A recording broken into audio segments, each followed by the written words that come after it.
Tem uns períodos, umas semanas, uns meses que acontece assim, um pacote de coisas, e às vezes esse pacote de coisas dá um desânimo geral, porque você fala, nossa, é possível, tá muita coisa errada, tem muita coisa esquisita, o que será do meu futuro, aquela coisa toda, vocês já devem ter passado por essa situação. Como a gente trabalha com um caminhão de notícias de lá para cá, de cá para lá, e você fica cruzando isso com aquilo, tal, quem acompanhou lá o nosso e-book sabe qual que é o nosso esquema de trabalho. A gente recebe muita coisa picada também para encaixar nas histórias, tá? É mais ou menos como se fosse aquela história lá do jarro, você tem pedra maior, pedra menor, tal. E essas pedras menores às vezes têm muita importância quando você vai encher o jarro, porque ele faz um preenchimento melhor. Então a gente busca também pequenas histórias que elas são às vezes muito importantes, elas dão indicativos muito, muito fortes. E tem semana, quando a gente está fazendo o nosso trabalho aqui para conversar com vocês, que entra uma quantidade de histórias curtas, relativamente não importantes, entre aspas, quero dizer assim, que não movimentam a imprensa de maneira geral, de uma forma muito grande, principalmente aqui no Brasil, isso acaba não vindo para cá, se não tem um destaque grande na imprensa lá fora, aqui dentro principalmente não vai acontecer nada. Essas histórias menores, às vezes elas vêm em bloco, e esse bloco de informação dá até um ânimo, cara, dá até um ânimo porque assim, são histórias que a gente vê certos movimentos, partidos, pessoas, ideias indo para o ralo. Tá? São coisas que acabam de falar, opa, peraí, as nossas pedras menores estão começando a mexer, estão enchendo o nosso vaso com uma cor um pouco diferente. Talvez a gente não precise ficar tão preocupado assim, ou preocupado sim, mas talvez não tão desanimado nas coisas de longo prazo. Então a gente separou aqui nesse programa os losers da semana, tá? Os losers da semana são instituições, pessoas, são várias coisas que mostram que nem sempre o que a gente acha que está num caminho complicado tá tão complicado assim, tá? Alguma reação já começou. E é sobre isso que a gente vai falar daqui a pouco.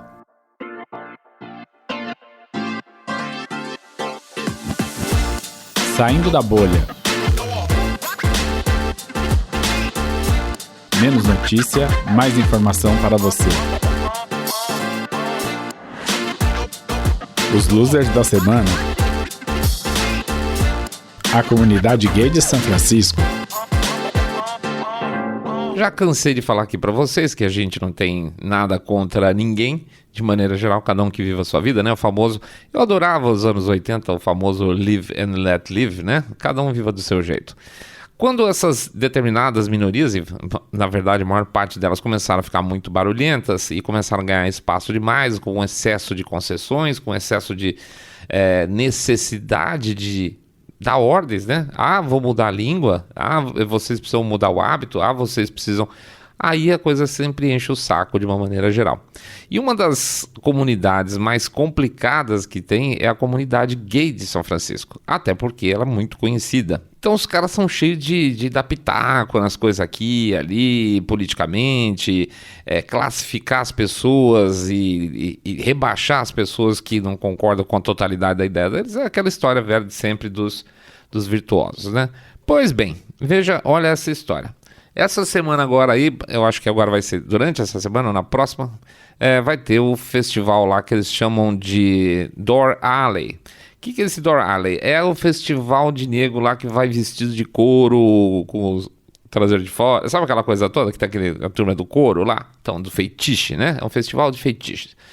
E tá tendo uma epidemia de monkeypox, né? Não tá, peraí, deixa eu corrigir aqui. Não está. Estão tendo vários casos de monkeypox e, coincidentemente, não nos estados americanos democratas, exatamente aqueles, os famosos estados azuis. Isso é muito importante, nós vamos fechar tudo, tal, acho que talvez tenha que fazer lockdown, talvez isso, aquilo, né? Os Estados Unidos foi declarada uma emergência em relação ao monkeypox, um grande exagero, e nos estados de Nova York e Califórnia também está decretada emergência. Só que vai ter o festival lá do Door Alley. E vai ter, entendeu? A questão é a seguinte, é tudo muito perigoso, parem tudo, fechem as portas, corram para dentro de casa, aquela coisa toda, mas um festival de feitiço gay lá de São Francisco não pode parar, porque é uma tradição. entendeu? Então, assim, os pesos são muito... A comparação é muito ridícula quando você vai colocar um lado do outro, em que você parou o mundo, fechou a economia, você destruiu o negócio, você destruiu vidas por 2 anos por causa do negócio. E a outra doença que o pessoal fala que é muito perigosa também, que não está mostrando essa periculosidade toda, está sendo colocada de lado porque não pode. Aí não adianta, o pessoal vai do mesmo jeito no festival. Não, se não pode, não pode, certo? Então, em plena cidade, em plena Califórnia, onde está sendo martelada essa questão do monkeypox, fiquem de olho, olha a emergência, aquela coisa toda. Não, o festival lá, o Door Alley, não pode ser cancelado. E aí você tem coisas muito malucas. Tem, por exemplo, um folder da associação, quer ver? Deixa eu dar uma olhada aqui. São Francisco AIDS Foundation, ou seja, é uma fundação lá de São Francisco muito grande, que acompanha, que faz questão de pesquisas, etc e tal. Tem muitos casos de AIDS lá na região, então eles fizeram a São Francisco AIDS Foundation. Tem um folder dos caras dizendo o seguinte: olha, gente, o ideal é que você não vá, mas se você for, põe um band-aid em cima das suas pereba. Sério, exatamente isso que vocês estão ouvindo. Uma associação que tem a finalidade de conscientização, que tem um grupo médico por trás, está falando: olha, se você não aguentar, põe um band-aid em cima das suas feridas. É isso, é assim, passou, tudo bem, paciência, vamos para frente, tá? Então as pessoas começam a ficar um pouco irritadas e falam assim: não, peraí. A distância é muito grande. Há 2 anos estão me mandando ficar preso dentro de casa. Meus filhos não podiam ir nem no parquinho balançar no balanço. Eu não podia ir na mercearia comprar certas coisas porque estava tudo fechado. Tivemos um rebolar, perdi meu emprego, tem um monte de coisa. Ou até um caso que eu vi uma pessoa comentar, falou: poxa vida, eu não pude visitar minha mãe que morreu. Ela estava no hospital, ela estava perdendo uma casa de repouso, e eu queria ver minha mãe, que eu sabia que ela estava doente e ela ia morrer, e não deixaram. Então, assim, eu não posso ver a minha mãe que está falecendo e o cara... Paciência, eles não resistem mesmo, assim, deixa desse jeito para não incomodar a turma? Não. Então está existindo dentro do próprio estado lá uma rejeição muito grande, algo que vai acontecer agora, vai ter ainda, e eu tenho certeza que isso vai gerar. Se preventivamente já está tendo uma bronca enorme nessa situação, imagine depois o que acontecer, e certamente quando começarem a falar que teve mais casos de monkeypox dentro da comunidade, certo? E esse é um outro ponto importante, essa questão de ficar escondendo o fato de que 95% das pessoas que estão tendo monkeypox hoje são gays. Além de ser uma bobagem gigantesca, é um desserviço para a própria comunidade. Você está escondendo dos caras lá, fala: olha, cara, você vai pegar, você vai pra lá, você vai pegar. E esse troço é dolorido pra cacete, tá? Se morrer, não sei se vai morrer, mas você vai sofrer pra caramba.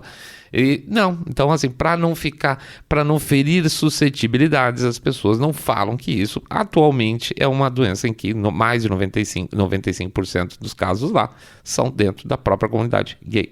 Então fica um primeiro mal-estar em relação àquela comunidade, que é muito forte no próprio local, lá em São Francisco, de que todo mundo tem que fazer sacrifício em algum momento, mas na hora de chegar a parte deles, não vai ser feito não, tá?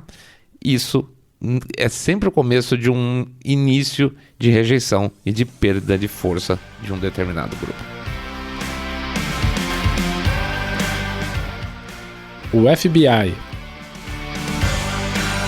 O segundo loser daquele nosso programa é o FBI, tá? O FBI, ele andou, todo mundo sabe que ele anda fazendo algumas operações que não deviam por aí afora, né? Por exemplo, a questão do sequestro lá da governadora Whitmer, que por sinal vou voltar a falar a respeito nele agora durante esse período.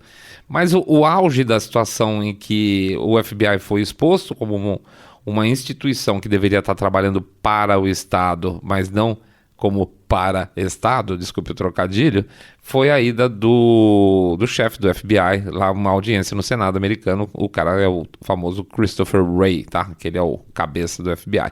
Ele foi sabatinado, tomou altas pauladíssimas da bancada republicana lá, uma exposição muito positiva, tá?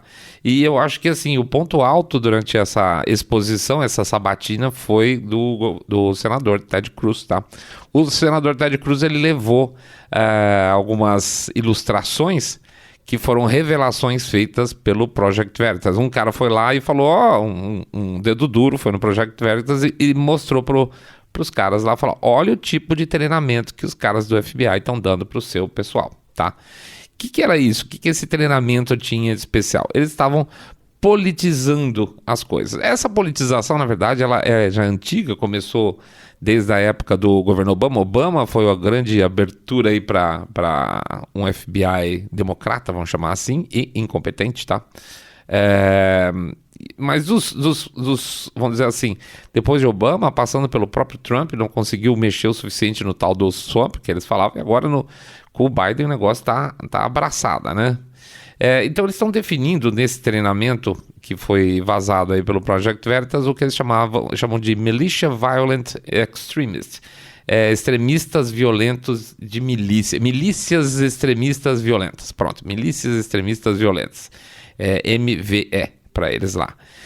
Aliás, você vê como tem uns paralelinhos, tudo bem que aqui a expressão milícia já tem, mas quando você quer ir atrás das pessoas associando ela a milícias como se fossem extremistas, é sempre igual, dá para ver o paralelo do discurso, né?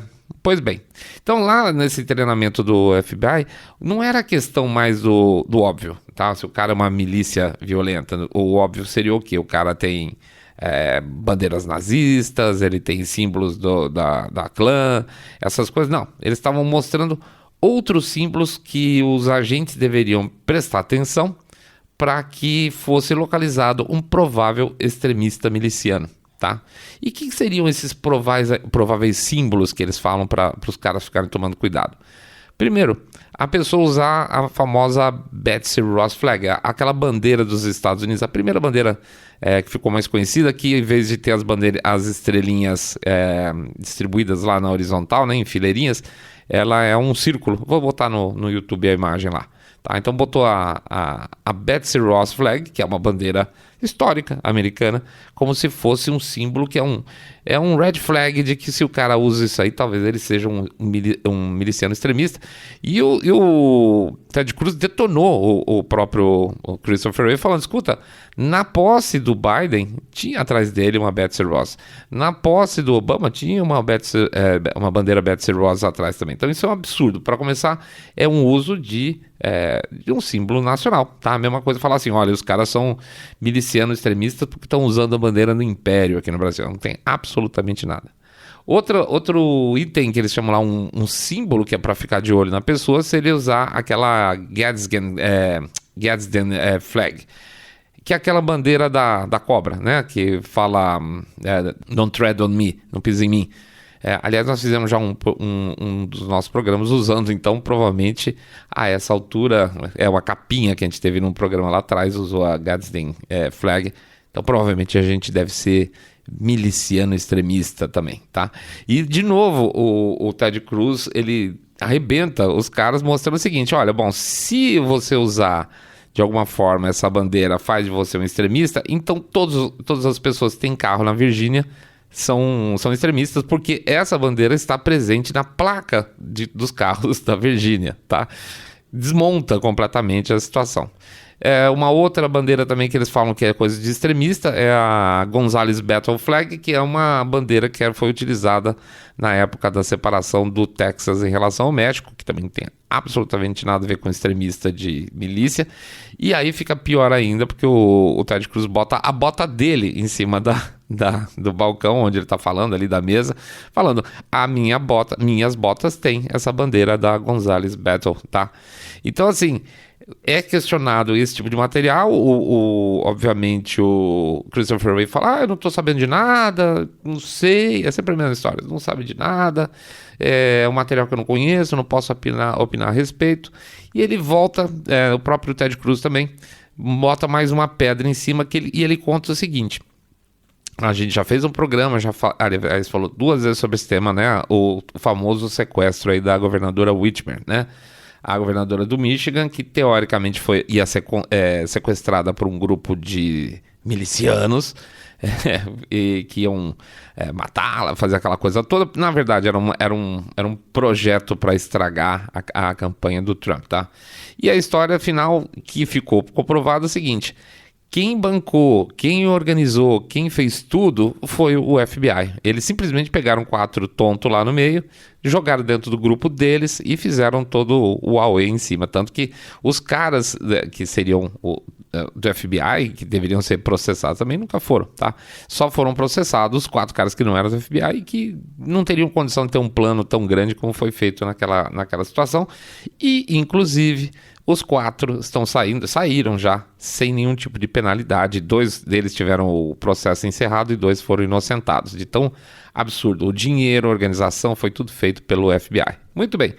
Aí o senador Ted Cruz faz o seguinte, ele pergunta para o Christopher Wray, que é o cabeça do FBI, né? Fala, escuta, você sabia que o cabeça dessa operação de simulação e desse falso sequestro da governadora Whitmer foi, ao invés de ser demitido, né? Porque é uma sacanagem enorme, ao invés de ser demitido, ele foi promovido e ele foi para o escritório de Washington. E este cara que criou essa fraude para derrubar o governo Trump, para derrubar a imagem do governo Trump na época das eleições e colocou em risco pessoas e ia botar gente inocente na cadeia. Esse cara que bolou essa fraude é o cara que é do FBI responsável em Washington pelas investigações de 6 de janeiro, ou seja, das pessoas que entraram no Capitólio e tentar associar Trump com isso aí. E aí o Christopher Wray, não, veja bem, ele não foi promovido porque ele era chefe de cá, passou para chefe de lá, tá? A única coisa que ele conseguiu discutir com o senador foi dizer o seguinte, não foi promoção porque ele era de Detroit e ele passou para Washington, então não é promoção. Mas o resto, gente, é tudo verdade, ou seja, o FBI pegou o cara mais podre que tem, que deveria estar na rua hoje, e bota um cara desse para investigar o ex-presidente Trump, tá? Finalmente entra também o senador Jeff Hawley, que a gente fala um pouco agora no último episódio, e ele fala que da lista total de afegãos que vieram do Afeganistão, que fugiram do Afeganistão, tá? Essa saída do Afeganistão de pessoas que trabalharam para o governo americano lá e que ficariam em risco e tal, foi uma zona completa. Tem gente lá até hoje, tá? Tem gente presa lá no Afeganistão até hoje. E desse montoeira de pessoas, se não me engano, 15 mil pessoas ou 5 mil pessoas, desculpa falhar na informação, mas eu acho que são 15. 324 deles estão na lista de procura do governo americano por questões de segurança, tá? Então eles importaram 324, entre aspas, terroristas para dentro do território americano e perderam. E aí ele questiona novamente o Christopher Wray a respeito disso, e ele sai da tangente, isso é uma investigação em andamento, isso é uma coisa secreta. Basicamente ele nunca responde nada. Então, mas foi pelo menos a oportunidade das pessoas, dos senadores, exporem todas as baixarias que estão sendo feitas pelo FBI hoje. Christopher Wray nunca fez nada, e para piorar, para mostrar que ele era ferradão, que tá nem aí pro Senado, quando meio que no final da coisa ele falou, gente, desculpa, eu preciso pegar um avião, vou embora, e tchau, simplesmente deu uma banana pro Senado, simplesmente adeus e ficar por isso mesmo, tá? Então mostra o papel que o FBI tem tido hoje, principalmente aí sob o Christopher Wray. E essa exposição cada vez mais constante vai ser muito interessante a gente analisar daqui a um tempo para ver como que as pessoas vão reagir quando falar assim, olha, o FBI encontrou isso, o FBI achou aquilo tal. Vai começar a ser mais ou menos que nem imprensa. Chega uma hora que o cara fala e ninguém acredita mais. Rishi Sunak. Pois é, outro que dançou essa semana bonito, aparentemente não vai conseguir mais o seu grande intento, que é ser o primeiro-ministro do Reino Unido lá, é o tal do Rishi Sunak, que a gente tem horror a esse cara. Por quê? Bom, primeiro que ficou claro que ele foi praticamente o cara que puxou o tapete do Boris Johnson. Não sou nenhum adorador do Boris Johnson, mas prefiro ele ao Rishi Sunak, né? Puxou o tapete do cara. E como é que ficou claro demais isso? Quando ele abriu a campanha dele, ele já tinha apoio demais.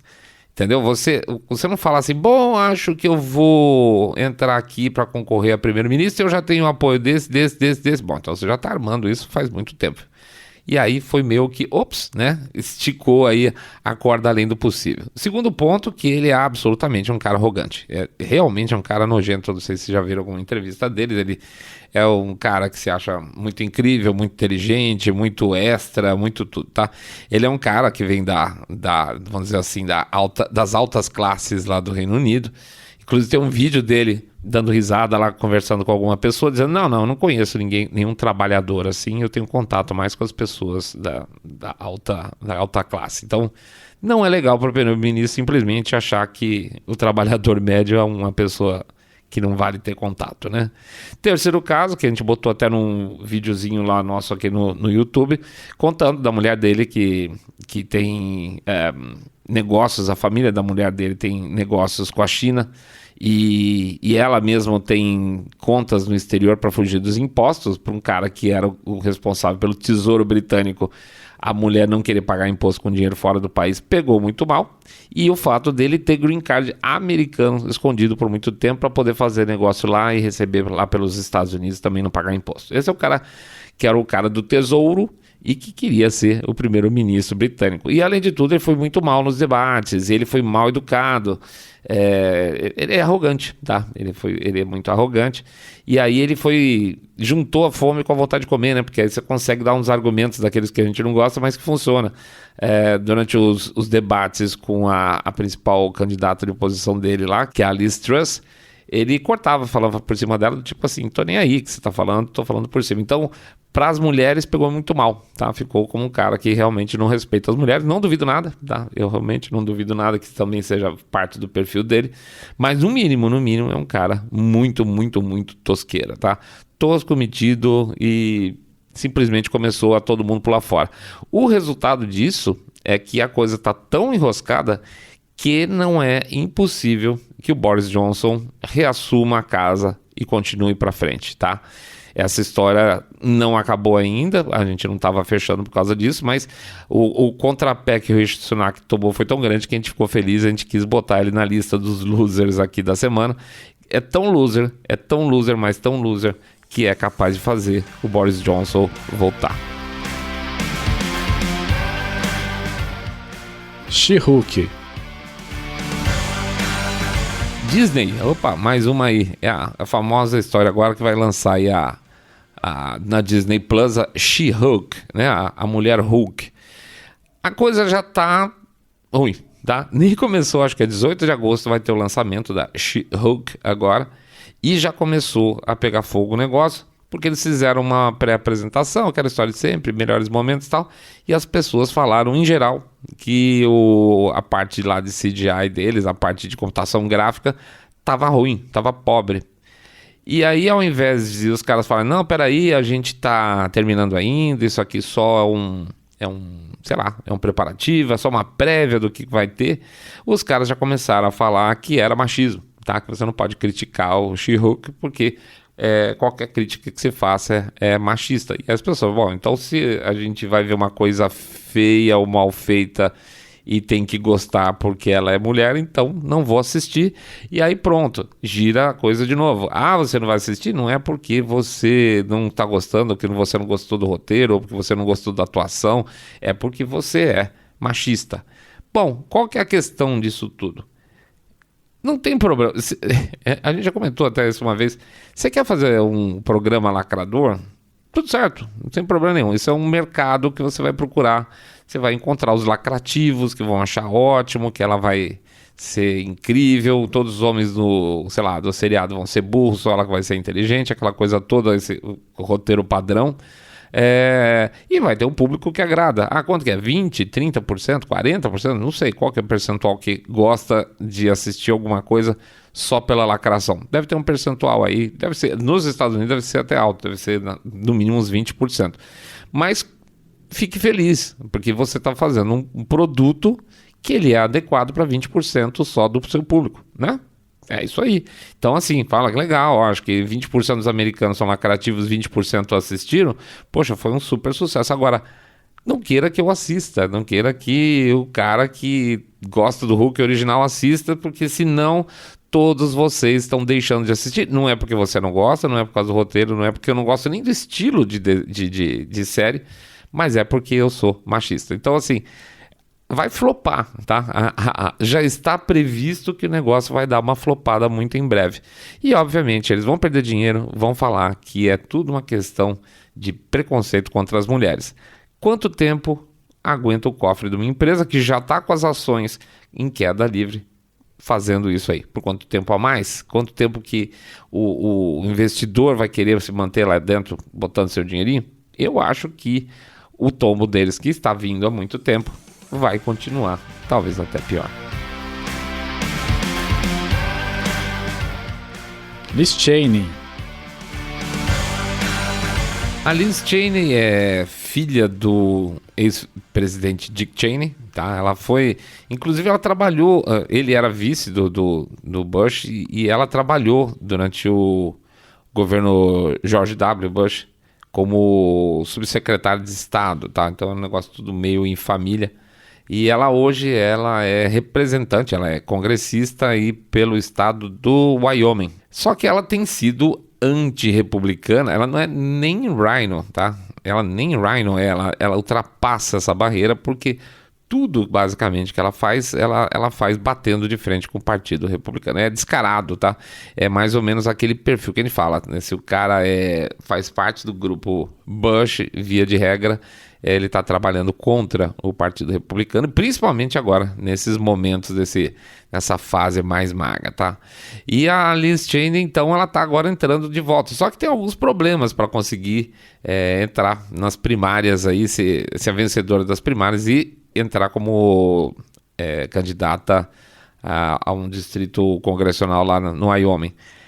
As pessoas vão ter que esquecer que, por exemplo, ela trabalhou contra o governo Trump o tempo todo. Por ela, o Trump nem existiria.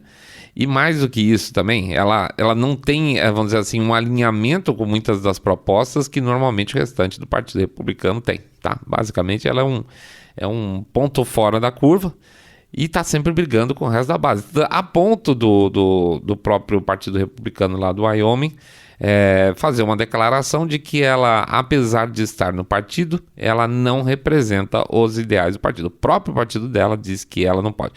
Se não me engano, salvo engano, você não pode expulsar uma pessoa do partido, tá? Por questões que não sejam criminais. Como todo mundo tem direito de se candidatar nos Estados Unidos e você... Basicamente, aí tem republicanos e democratas, o cara entra no Partido Republicano e ele vai pela frente dizendo que ele é republicano mesmo não sendo. Então eles falam o seguinte, olha, ela tá no Partido Republicano, mas ela não é republicana de coração, tá? E agora ela tá entrando na campanha para conseguir ser indicada para as primárias lá do Partido Republicano no Wyoming e não tá dando certo. Obviamente não está dando certo e o desespero está batendo. E 2 pontos mostram claramente esse desespero que aconteceram essa semana agora. O primeiro, ela fez um vídeo com o pai dela, o Dick Cheney, um vídeo de 1 minuto, um vídeo horroroso, gente, horroroso. Se a melhor coisa que ela tinha para mostrar para o público, para o eleitor do estado dela, foi aquele vídeo de 1 minuto do pai, do tipo assim, vou pegar meu pai, o cara foi vice-presidente, né? Então, não colou, não gostou, ninguém gostou. Ele é um cara muito antipático, né? O Dick Cheney sempre foi conhecido como um cara muito antipático. E ele tá sendo antipático no vídeo também. E aí o segundo ponto que ela tá tendo que recorrer é aos democratas. Ela tá tendo que pedir dinheiro para democrata, ela tá pedindo favores para os democratas para concorrer a um espaço republicano. E isso, obviamente, está pegando mais mal ainda. Ou seja, como assim? Você está tentando infiltrar uma turma democrata dentro do Partido Republicano? Pois é. Essa casta aí formada pelos herdeiros de alguns figurões aí republicanos, então tem a casa da Liz Cheney, tem o caso da Meghan McCain, que agora saiu do programa The View lá também. Teoricamente, ela não tem nada de conservador, mas o pessoal lá no programa colocava ela como se ela fosse conservadora, ela foi quicada para fora. Tem os filhotes Bush também, que não estão conseguindo nada pela frente.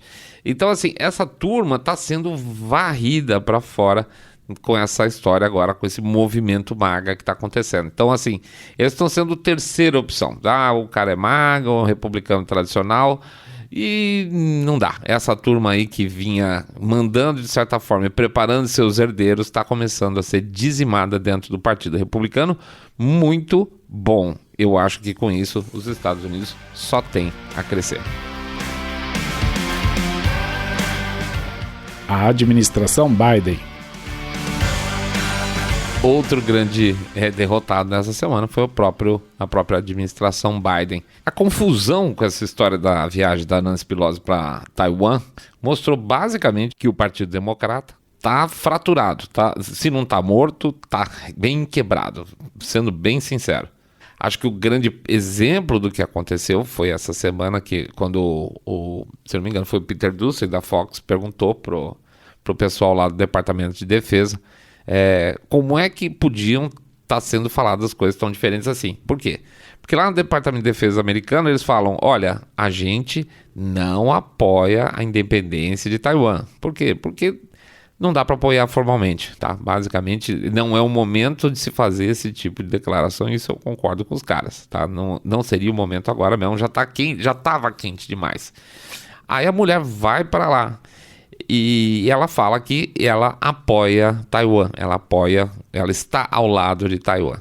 Então o repórter vai lá e pergunta para os caras, falou, escuta, por que vocês estão falando coisa diferente? O Departamento de Defesa diz que não apoia e a Nancy Pelosi fala que apoia. E a resposta do cara lá, do porta-voz do Departamento de Defesa foi, então, o que ela diz, ela fala por ela. Ora, eu vi essa semana aqui localmente, acho que foi até um trecho de Globo News, que olha que azar meu, que eles estavam falando assim, não, o governo fez bem em ter mandado, etc e tal. Mas não é isso. O que aconteceu basicamente são duas histórias, são duas ações que estão acontecendo paralelamente. Isso é extremamente perigoso porque mostra que não existe uma unidade, não existe uma força única dentro do Partido Democrata que respeite a figura do presidente Biden a ponto de o cara poder a mulher lá quase poder criar um conflito internacional, tá? Ela simplesmente foi lá. Fez bem em ter ido? Para mim não. Para mim não deveria ter ido porcaria nenhuma, até porque ela não representa nada, ela representa o que há de mais retrógrado nos Estados Unidos. Então, assim, ela não ajudou em nada, ela trouxe uma situação de instabilidade e ainda por cima contra o que parece ser a diretriz do governo americano, que no mínimo, ou tanto por questão de segurança como por questão de business, não quer se pegar com a China de jeito nenhum, tá? E tem muito analista sendo claro hoje, falou, gente, não há a menor condição de estar em dois conflitos ao mesmo tempo, um com a Rússia e um com a China. Tem que ser muito otimista imaginar que os Estados Unidos conseguem segurar uma coisa dessa, né? Então, menos, né? A questão que fica para a gente analisar é quanto que desse desdobramento vai ser refletido na própria administração Biden daqui para frente, porque ele vai ter que consertar uma coisa que não é dele, tá? Não foi ele que viajou para Taiwan, foi ela que viajou para Taiwan. Então tudo que tiver de caca daqui para frente vai caber ao governo americano, ou seja, a administração Biden resolver. Então assim, estão tentando detonar, os caras estão tentando torpedear a administração Biden por dentro mesmo. Pode ser, não é uma impossibilidade não. As críticas em relação à administração Biden estão crescendo demais dentro do próprio Partido Democrata, tá? A imprensa começa a falar mal também, e a sensação que tem é que pode ser que num determinado momento aí, que alguém tente aí desligar a luz. Zelensky. Outro que não teve uma boa semana também é o presidente da Ucrânia, o Zelensky, tá? Primeiro teve um relatório grande da Anistia Internacional, que não é exatamente, vamos dizer assim, se a gente fosse imaginar a Anistia Internacional falando mal de alguém nesse momento, eu imaginaria a Anistia Internacional, se fosse tomar um lado, eu imaginaria que ela estaria tomando o lado da Ucrânia. Só que ela faz um relatório gigante mostrando por A mais B algo que já tinham sido feito N reclamações a respeito, e ela só confirma de que o exército ucraniano está usando áreas habitadas para fazer suas bases de operação. Ou seja, o que faz o cara? Eles botam um monte de tanque dentro no meio da cidade, ele faz um depósito de armas dentro de uma escola, ele estaciona tropas do lado de um hospital para usar a população civil como um escudo e não ser atacado. Só que eles esquecem uma coisa, que do lado de lá está a Rússia e os caras não estão muito a fim de respeitar lá muitas normas, né? Então o cara bota um tanque do lado da casa de uma pessoa, o exército russo vai lá e destrói o tanque e a casa da pessoa, não está nem aí para o caso.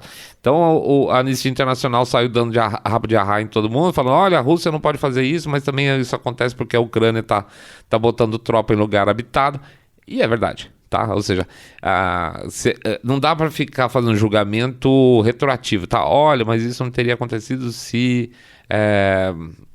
como é que eu posso dizer? A Rússia diz que atacou lá na cidade porque a Ucrânia está lá. A Ucrânia diz que botou lá porque a Rússia avançou. Algum tipo de, vamos dizer assim, aspecto moral, por mais que eles estejam falando em guerra, tem que haver. Então, eles nos próprios relatórios lá, eles mostram assim, por exemplo, tem um grupo de tanques que estava escondido do lado, por exemplo, de uma escola. Só que existia outro lugar para esconder esses tanques, que era uma floresta, sei lá, 3 quilômetros de lá. Então, não justificava os tanques ficarem dentro do pátio da escola, entendeu? Eles não estão nem passando muito pano, não. Tá deixando bem claro que é uma opção clara que o exército ucraniano esteja usando áreas habitadas, escolas e hospitais para tentar se escudar contra os russos. E os russos estão nem aí, tá? A bem da verdade. Segunda paulada veio agora em seguida, uma matéria da imprensa alemã, basicamente desancando o governo Zelensky, falando que é um antro de corrupção aquilo lá dentro. Vi uma outra matéria essa semana falando que provavelmente 30% do dinheiro que está indo dos Estados Unidos e outros países para a Ucrânia está indo para os fins de fato previstos, e que o restante está sumindo pelo caminho. Então, é uma mangueira cheia de furos que perde 70% por meio de corrupção, por meio de desvio, por meio de pirataria, o que vocês puderem imaginar. É uma sujeira só. Então, assim, fica muito complicada a posição do Zelensky aí para as próximas semanas. Ele vai ter que dar uma melhorada na imagem dele, porque está mostrando que o país dele não vale a pena ser ajudado financeiramente, porque o dinheiro vai embora, e nem militarmente, porque ele está colocando a própria população em risco. É uma situação aí que não vai ter muita foto de capa de revista de moda que vai resolver fácil, não. Beleza? É isso aí, pessoal. Boa semana para todo mundo. Vamos aproveitar aí essa semana que está chegando para dar uma respirada, crescer mais um pouco, ajustar a nossa vida, né? É isso aí, é sempre bom. Virada da semaninha, segunda-feira. Eu gosto da segunda-feira, preciso falar a verdade para vocês. Vou pedir para vocês entrar no site www.saindabolha.com.br, clicar no botão follow ou acompanhar pelo Spotify ou demais plataformas de podcast. Pedir também para vocês acompanhar pelo YouTube, clicar lá no sininho, dar o like, fazer um comentário. Vocês repararam, né, que nós demos, como a gente achou que ia ficar meio comprido o episódio hoje, então fazendo jabá só no final, né? Ficou curtinho o programa hoje. O que mais que a gente fala? A gente pede para dar um share nas redes sociais, porque escondem a gente.